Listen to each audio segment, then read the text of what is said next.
One take, one shot review. This is the series in which I do the Backlash PLE in just one take. I've got one shot, no edits whatsoever. We're going to start off with the Fatal 4-Way. This U.S. title was on the line in a banger of a match, and if you want to win the U.S. title, all you got to do is comment below and be a subscriber to the channel. Subscribe to the channel, hit that bell, ding, ding, ding, notification, and you can win the belt trying to quit the day job. So help the engagement, give a like, and yeah, help me out, and you can win the belt. Already gave away two. All right. I'm giving it away at 20,000 subscribers, by the way. So let's start off and talk about that Fatal 4-Way. I gotta say, this was an amazing PLE, so much better than WrestleMania 41. I don't know if that's sacrilege right now, but it was so good.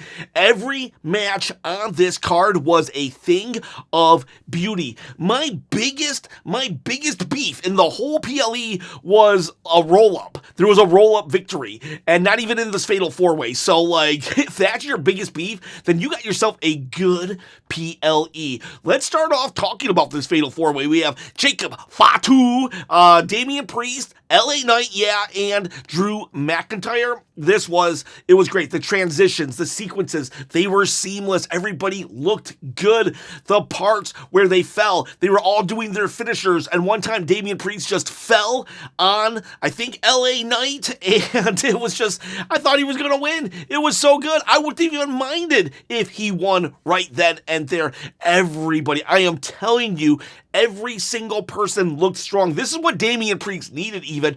I'm not the hugest Damian Priest fan. However, right here, I became a fan. I became a fan again. I'm just like, wow, this is so good. Everything was good. He gives Drew McIntyre a South of Heaven on just like a bunch of like tables and stuff in the audience, so it's carnage. They're taken out of the match, and Drew McIntyre, he looked good. He didn't get roll up. Thank God. Like, there's a roll up on the card, and it wasn't Drew McIntyre. Miracles can happen. Oh, so I really appreciated that. They're taken out so they can look strong. Jacob Fatu and LA Knight, they're going at it, and then suddenly another miracle happens. Solo Sikoa, he ends up getting some aura back. Out of nowhere, he appears and he starts a beatdown of LA Knight, but then even more beatdown comes about when Jeff Cobb appears. Now, you might not know who Jeff Cobb is. He's from New Japan. He just signed with the WWE. He's not even a Samoan, believe it or not. He's actually, I think, where is he from? I think he's from the Philippines. I'm not sure exactly where he's from, but he's not Samoan, and yet Solo Sikoa, is he rebuilding his army? Is he getting the band back together? Has he found his new Jacob Fatu? In that Jacob Fatu has seemed to grown a little too big for his britches, but that said, Solo did help. I thought Solo was going to turn. I was like, oh, there's Solo. Guess Jacob's going to lose his title. 3-time champion, LA Knight. Yeah, but no. We have Cobb attacking Knight. Jacob hesitates to get the pin because he's like, what's going on here? But no, he goes for the pin. He wins with the prettiest moonsault ever, and Jacob Fatu retains the title. Every single person looked strong because Drew and Priest, their hatred took themselves out. LA Knight, he actually needed to be beaten up by 3 people, including a newcomer, and then Jacob Fatu, he wins. And Solo Sikoa, leading again with confidence, not getting cut off by Jacob Fatu. Every single person looked strong. This was a Fatal 4-Way in which 6 people gained a level. They leveled up. 6 people leveled up. Loved it. It was probably the match of the night, but that's because it was so amazing. But all the other matches, they were good too, believe it or not. Even though John Cena is trying to ruin wrestling, and he purposely wrestled so bad. That's what people say. They have convinced themselves that John Cena was supposed to wrestle bad at WrestleMania 41, but somehow, some way, he actually wrestled really good tonight in a very entertaining match. But the second match of the night was Lyra versus Becky. So at first I was like, ooh, I don't think they should have made this match second. That Fatal 4-Way was so good, I didn't think anything could really follow it, but kudos, Lyra and Becky proved me wrong. Here's another person I don't really care about, Lyra. Don't really care about Lyra, and Becky, I'm actually kind of mad at her about how they, in real life, took Bayley out of the WrestleMania main event, so against all odds, they won me over. Literally, they had a lot of hurdles to get me invested, and yet eventually I was like, let me invest. I pulled out my wallet and said, let me invest. Well, it started off slow. But it built up, and it got better as the match went on. The match ended with the roll-up counter. That was the This was the one that I didn't think needed it. I did expect it, though, because throughout the entire match, there was roll-up after roll-up after roll-up, so I was kind of thinking it was going to eventually happen, and it's not the end of the world. Lyra won, so she looks good, and she had a lot of good offense. Becky had a lot of good offense. It was a really solid showing. I think, though, maybe Becky will steal the title in a rematch, maybe Saturday Night's Main Event or something like that, because the moment Becky, 1, 2, 3, Becky got up and started pounding away at Lyra. So, definitely going to be a rematch, and Becky's going to be like, oh, you just stole it from me. I wish Becky would have won it here, and then Lyra would have won it back, but it's not the end of the world. I'm just so impressed that, it followed that Fatal 4-Way. That was a feat in of itself, and I think both women, especially you, Lyra, should be proud of yourself. You should be absolutely proud of yourself because you made the fans invest in you. You made the fans shut up and say, look at me. We all looked at you, Lyra, and you performed excellent tonight. You proved me, a doubter, wrong, and kudos to you, Becky. I'm still mad at you. The jury's out. The jury's out right now with you and Bayley, but I will say this, in a vacuum, in a bubble, great showing, ladies. Loved it. Then we go to Penta versus Dom. At this point, I'm starting to think, God, when are they going to do the Gunther match? Because I am so afraid.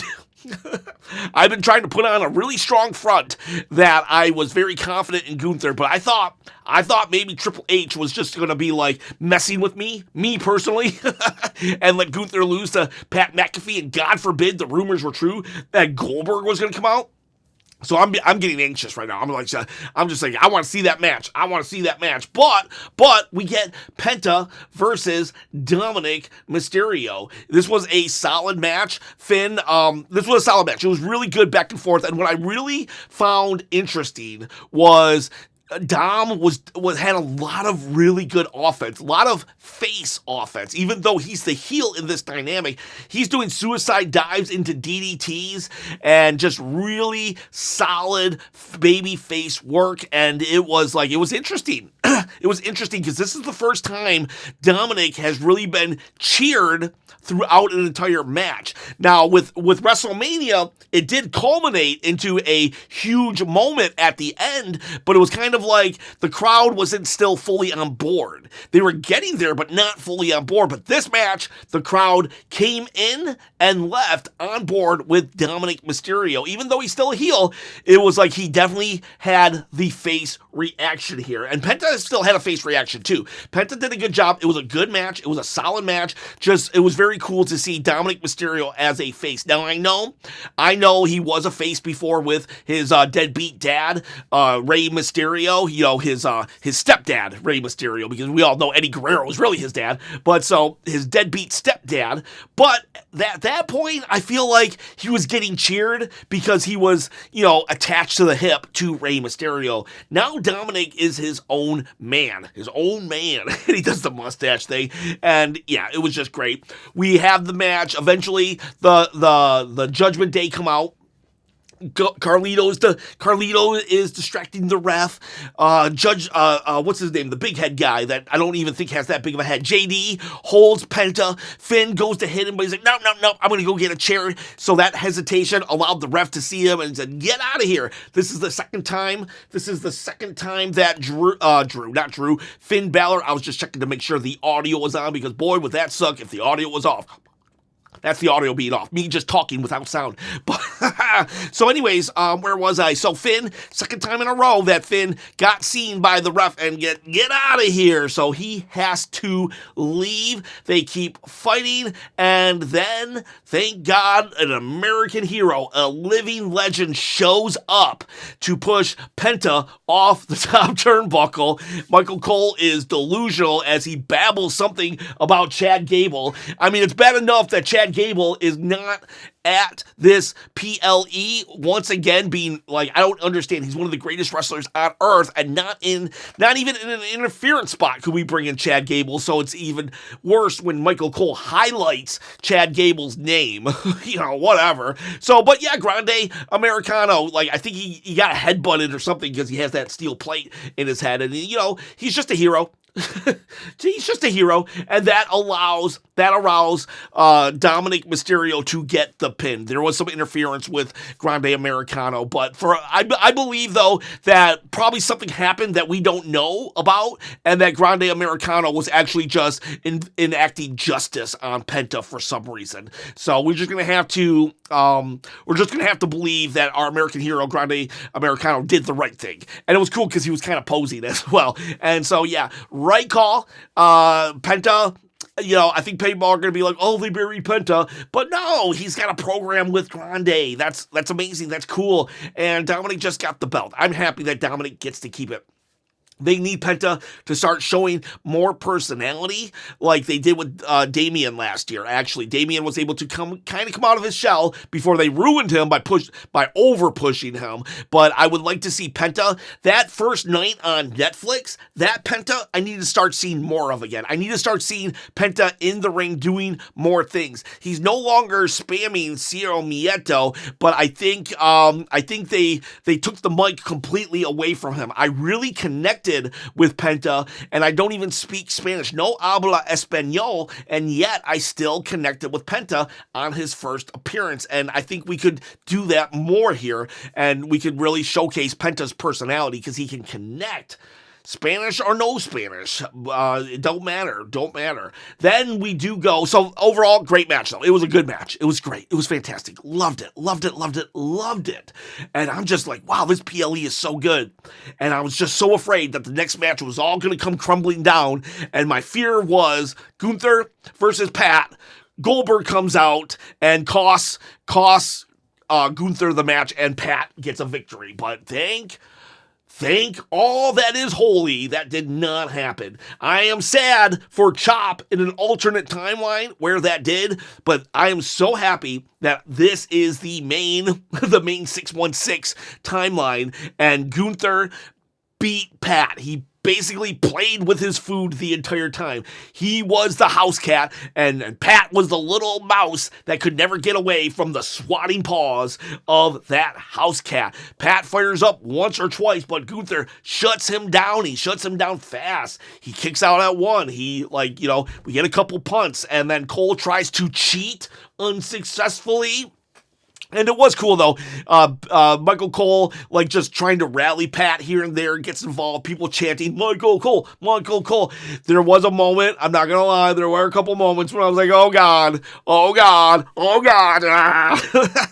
But for the most part, we get a Pat McAfee. Sorry, can't cut that out. One take, one shot. Pat McAfee gets choked out. I wish he would have tapped because Gunther did tap. I think people are going to focus on that. I think people are going to focus on, they buried Gunther because he had a competitive match against a ring announcer.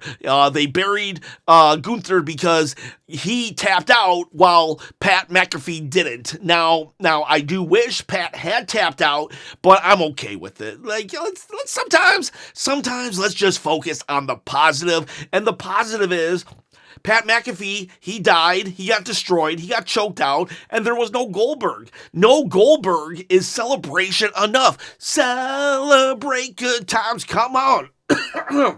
Excuse me. See, Goldberg, I mentioned Goldberg's name and I start to get physically ill. I start coughing. And so let's just not Let's just be thankful there was no Goldberg. Let's be thankful that there was no Billy Boy, massive bonus, and what made him look bad was the tap. I get it, but overall, the right winner won. He even gives him some respect. He does the tip of the hat. He doesn't shake his hand, but he's like, no, yeah, my good sir, I respect you. So, finito, it's done. We can move on. We can move on from this. And then we go to Randy versus Cena. I'm going to say this, like, for real, throughout the entire night, I'm like, oh, this has to happen, this has to happen. And a lot of times I'm right, but tonight, I was more than happy to be wrong. I was like, this match should only go 15 minutes. If it goes anything longer than 15 minutes, it's gonna suck. I didn't think John could do it. I didn't think Randy could do it. Randy puts on slow matches to begin with, and John Cena, after seeing WrestleMania 41, I was like, oh boy, this is gonna drag the entire show down. And at first, it was slow going, but it picked up and it got better and better and better. By the end, I believed that Randy Orton could win. I didn't think he would, but I did. There were sparks of hope that really made me think maybe, just maybe, Randy Orton is going to win. The match was so much better than any of us thought it would or could be. Randy and John both looked good. This makes me believe for sure now that debacle at WrestleMania 41 was a power struggle between Rock and Triple H, and they probably both just threw up their hands and said, you know what? You ruined it. You make it work. And neither of them made it work. And I hate that, though, because the fans ended up suffering.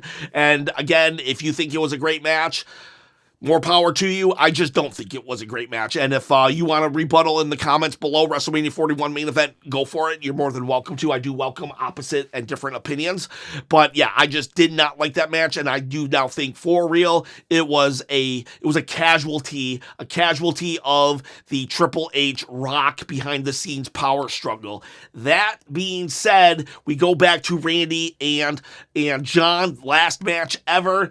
They pushed themselves to the limit and were great in the ring, great in ring action. They took a lot of bumps. They slowed it down here and there. They kept trading off sleeper holds. I guess I thought they shouldn't do sleeper holds. They maybe should have done a bear hug or something, because the last match was based on sleeper holds, but again, not that big of a deal. The ending involved like a million ref shots. The one time the ref went down, it was like kind of a weak ref shot, but then the second time he went down, he hit his head on the steps. So then we bring another ref in, and then John Cena goes to hit Randy with the title. Randy ducks. That referee gets taken out. Randy RKOs, but there's no ref to count. Nick Aldis, Jason Jordan, all the officials are in. Randy's like, what is going on? Bring someone in here. And Nick Aldis like, I don't know what to do. RKO, he like gives like 5 or 6 excuse me. He gives like 5 or 6 RKOs, and I don't like that, they had to do like 15 AAs and 15 RKOs, but I apologize. That Goldberg, I should never have said his name. I don't like that they had to do so many of them, but at the end of the day, I liked the match, though. It was amazing. It was awesome.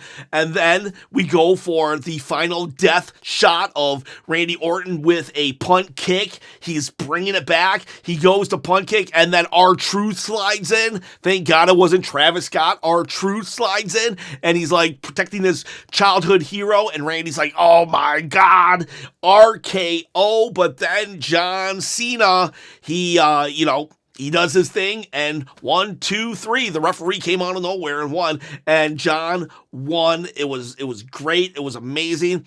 I don't know how I necessarily feel about the rtruth thing. They have been foreshadowing it, and I think it is good, though. Overall, I think it's good. I think it might leave a little bit of a cloud over the whole match, and maybe it should have been just those two, but then again, why not? Rtruth he's beloved. He's awesome.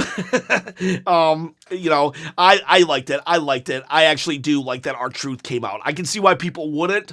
I really can see why people wouldn't. This was John Cena and Randy Orton's like 25 years in the making last match ever, but you know, rtruth. I don't know where they go. Does Randy and rtruth now feud? Does rtruth become John Cena's lackey? Does John Cena thank rtruth? Is rtruth the path back to John Cena being a face? Does rtruth just turn full heel? I don't know, but I loved it. This whole PLE blew my mind, blew away my expectations. It feels like years since WWE booked Backlash seriously and not like it's a chore, an afterthought. Last year, Cody Rhodes, he ends the Roman Reigns 1,316-day title reign, and he finishes his story, starts the sequel, and it's AJ Styles. No offense, AJ Styles, we knew you weren't going to win, but this one, the last match ever with Randy Orton, this was just such a masterpiece. Such a masterpiece. For the first time ever on this channel, I had 0 yawns on the yawn-o-meter. I have, if you're new, I do a yawn meter. How many times I yawn in a show? 0. 0, finito. 0, cielo. Cielo mieto. 0. And then how many chops? First time ever. Let's do it. On a scale of 1 to 10. 1, 2, 3, 4, 5, 6, 7, 8, 9, 10 chops out of 10. This was a masterpiece of a PLE. I loved it. Loved it, loved it, loved it. So much better. I enjoyed myself so much better than WrestleMania. I enjoyed myself so much better than yesterday's SmackDown. Yesterday's SmackDown was a chore to get through, and I was like, oh man, I was so scared that yesterday's Go Home SmackDown was going to be conducive to similar, I don't know. It was going to be what tonight, the booking was going to be the same. It was going to be the same, but it was worlds apart. This was such a good PLE. So great. So awesome. What did you think? How many chops? How many chops out of 10? I loved it. If you did not see any of the matches, go back and watch any of the matches. They were good. Some might have started off slow, but they got rolling, and once they did, Proud Mary keeps on rolling. It was so good. So good. I loved it. Loved it, loved it, loved it. If you didn't know, I loved it. This was a beautiful Backlash. And I am so glad that we all called out Triple H because he showed up tonight.